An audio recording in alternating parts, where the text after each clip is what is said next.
simple movements. They can add complexity to any automation system, especially if you have a lot of them. Let me just show you how easy they can be.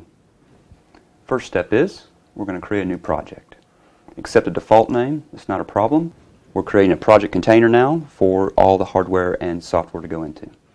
Next step is configure a new device, add new device. We're going to choose something called the unspecified S7-1200 CPU, click add. So now we're taking the project container and the hardware container and adding those two together for the project so we can start.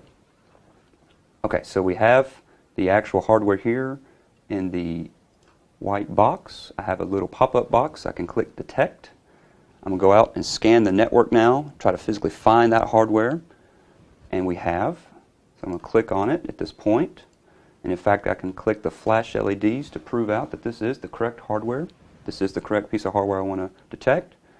Click detect again. This time we're going to go out and scan Profinet, go find the exact CPU and all the associated I/O cards as well as communication cards and bring it back into the project so we can start programming immediately.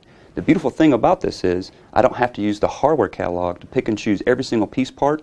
I can scan it, find it, bring in the project, go. Next step. What if we want to change an attribute of this hardware? Okay, let's do that.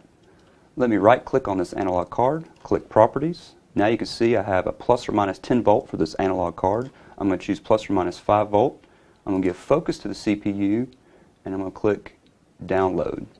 So now I'm taking the physical hardware configuration, including attribute changes, and download to the actual hardware set so he's an operational piece of hardware.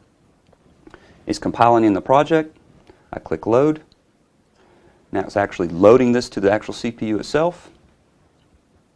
And once it's finished loading, I can actually click the finish button, click start all,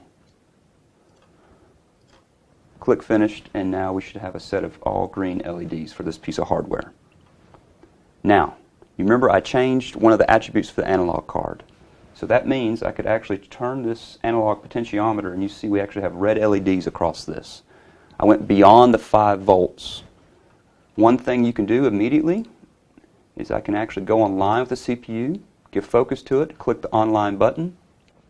Now that we have orange bars across all the physical software, you can actually tell that we have been online with this hardware set. And you can see all the red wrenches here.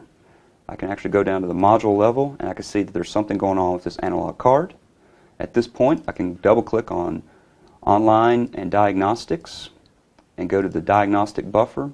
And as you can see, we have a high limit exceeded with the wrench for the actual output of this analog card. So if I go back and solve the problem, turn the switch back, now it's an outgoing message and the issue is solved. Basically, this means we have the ability to create online diagnostics for your hardware set, and you didn't have to do a single thing to do that. You didn't have to program for it. You didn't have to choose any menus. It automatically will give it to you right out of the box. So let's go back offline with this CPU. And close the screen. Back to the hardware set. How about programming?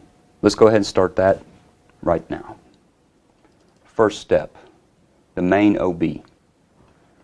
You can see, if I go here and start flipping dip switches, I have absolutely no program in this particular CPU at this point. It's just a hardware configuration. Let's go choose a normally open contact, a normally closed contact, a coil, another normally open contact. Let's tie those together. So now I've actually literally built a seal-in circuit used time and time again in automation engineering. How about the tags? Let's go start programming that real quick. Let's say start for the first one.